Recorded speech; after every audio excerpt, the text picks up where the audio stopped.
ಹೊಸಪೇಟೆಯ ಹೂವಿನಹಡಗಲಿ ತಾಲೂಕಿನ ಹೊಳಗುಂದಿ ಗ್ರಾಮದ ಹೊರವಲಯದಲ್ಲಿ ಚಿರತೆಯೊಂದು ದಾಳಿ ನಡೆಸಿ 2 ಆಕಳು ಕರುಗಳನ್ನು ಕೊಂದಿರುವ ಘಟನೆ ನಡೆದಿದೆ.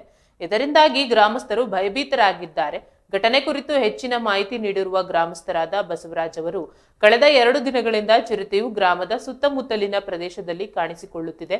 ಗ್ರಾಮದ ಹೊರವಲಯದಲ್ಲಿರುವ ತೋಟದಲ್ಲಿ ಕಟ್ಟಲಾಗಿದ್ದ 1 ವರ್ಷದ ಕರುವನ್ನ ಚಿರತೆ ಎಳೆದೊಯ್ದು ಕೊಂದಿದೆ, ಮತ್ತೊಂದು ಕರು ಮೇಲೂ ದಾಳಿ ಮಾಡಿ ಸಾಯಿಸಿದೆ ಎಂದು ತಿಳಿಸಿದ್ದಾರೆ.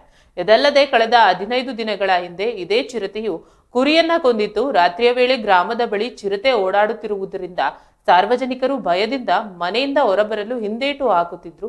ಮಕ್ಕಳನ್ನ ಶಾಲೆಗೆ ಕಳುಹಿಸಲು ಕೂಡ ಹೆದರುತ್ತಿದ್ದಾರೆ ಎಂದು ಗ್ರಾಮದ ಮುಖಂಡರು ಹೇಳಿದ್ದಾರೆ. ಚಿರತೆ ಹಾವಳಿಯನ್ನ ನಿಯಂತ್ರಿಸಲು ಅರಣ್ಯ ಇಲಾಖೆ ಅಧಿಕಾರಿಗಳು ಸೂಕ್ತ ಕ್ರಮ ಕೈಗೊಳ್ಳಬೇಕೆಂದು ಗ್ರಾಮಸ್ಥರು ಒತ್ತಾಯಿಸಿದ್ದಾರೆ. ಚಿರತೆಯ ಸೆರೆಗಾಗಿ ಬೋನು ಇರಿಸಬೇಕು ಮತ್ತು ಗ್ರಾಮದಲ್ಲಿ ರಾತ್ರಿ ವೇಳೆ ಗಸ್ತು ತಿರುಗುವಂತೆ ಕ್ರಮ ಕೈಗೊಳ್ಳಬೇಕು ಎಂದು ಮನವಿ ಮಾಡಿದ್ದಾರೆ. ಈ ಕುರಿತು ಅರಣ್ಯ ಇಲಾಖೆ ಅಧಿಕಾರಿಗಳನ್ನ ಸಂಪರ್ಕಿಸಲಾಗಿದ್ದು ಶೀಘ್ರದಲ್ಲೇ ಸೂಕ್ತ ಕ್ರಮ ಕೈಗೊಳ್ಳುವುದಾಗಿ ತಿಳಿಸಿದ್ದಾರೆ.